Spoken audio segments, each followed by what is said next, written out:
Hey guys, I wanted to share this new tool, but I think I'll explain this table to you guys. This table is about 32 years old, and it's been through 30 some years of kids doing their, like this spot over here.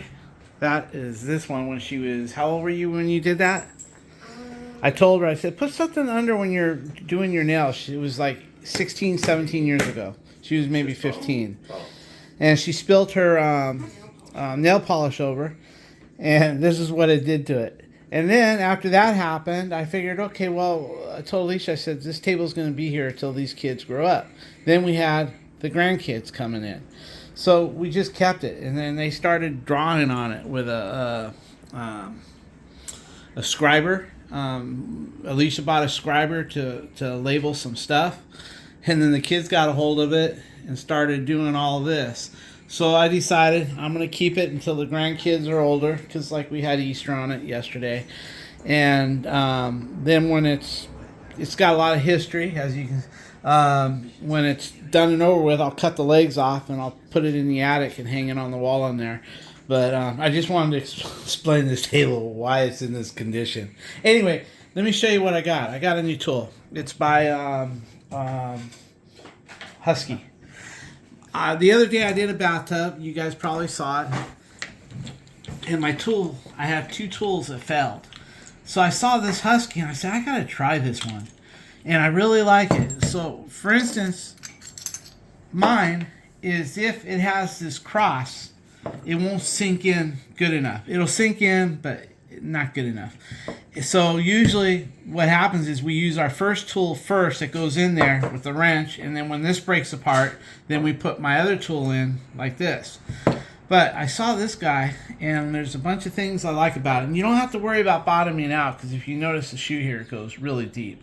So when that's in there like that, you still have all that room. So what I liked about this tool is it goes in, and it goes into the forks, into the holes at the same time. Then what I like about it, this does actually nothing. This is just it tells you which way to turn it to loosen it. And it is got a nice little platform that rests on here, so you get a nice firm thing. But it's reverse thread. So while you're trying to loosen it like this, you're also tightening up the tool. This is expanding. See those silver things in there? They're all expanding. So then once you get this tight, you can try to give it more, but then you can put your crescent wrench on here or something here, but I'd probably use a crescent wrench and try to break it loose. And if it starts to strip, on my other one, you have to tighten the nut this way, which kind of goes against what you're trying to do. But this one here is different because it's reverse thread. So if it starts to slip inside here, then you put your crescent wrench on here and give it some more reverse. Give it more to the counterclockwise to release this, so you'll be tightening and trying to remove this. So I really like this tool. I can't wait to try it, but I thought I'd share it with you guys. So clockwise is loosening it, and then it has a little O-ring to keep these forks in place. If that O-ring breaks, you just replace it with anything. But and like I said, this does nothing. All this is a washer, and this thing goes here. It's got a groove that matches this groove here. So basically it's just like a, I guess you would call it like a,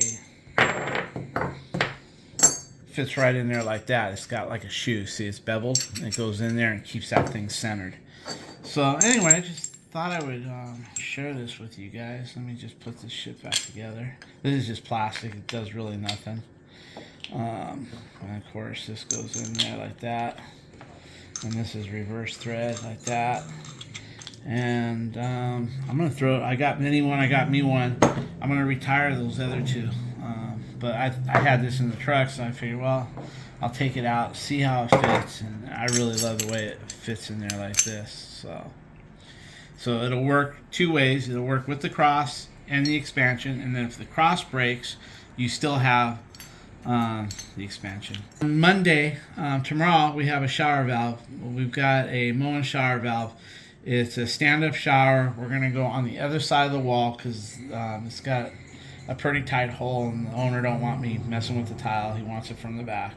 He wants it from the back. Anyway, cut a hole in the drywall, and we're going to try to do it all in one day. We're going to go ahead and cut a hole in the drywall, get the valve going in. Once we can finish the valve, Alicia's going to be there to plaster it in, texture it, and paint the wall. Try to get out of there by 3 or 4, get from A to Z done. The thing, guys, that we realized that we shouldn't have done, like, if you remember in that video with the tub shoe, we used that one big spud wrench. It was like that on one side, 2 different sides, and we put that in there, and then we tried the crescent, and we broke out that cross inside the drain shoe.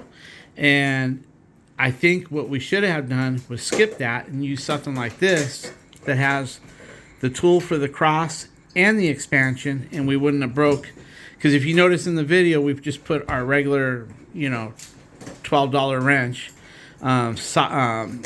key in there, and we turned it, and then we broke the cross. The cross broke, so then we got my expansion tool, put that in there, and it was slipping.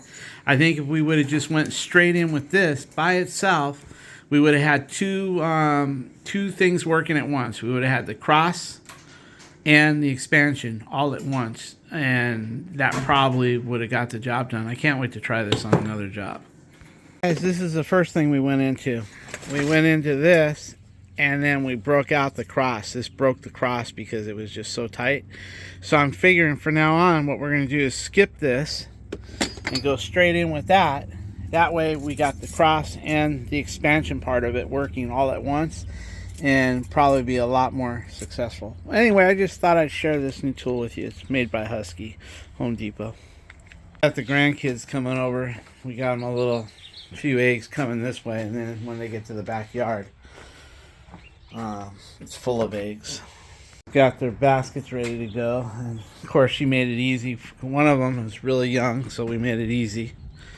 Over here, we're going to send one to the left and one to the right.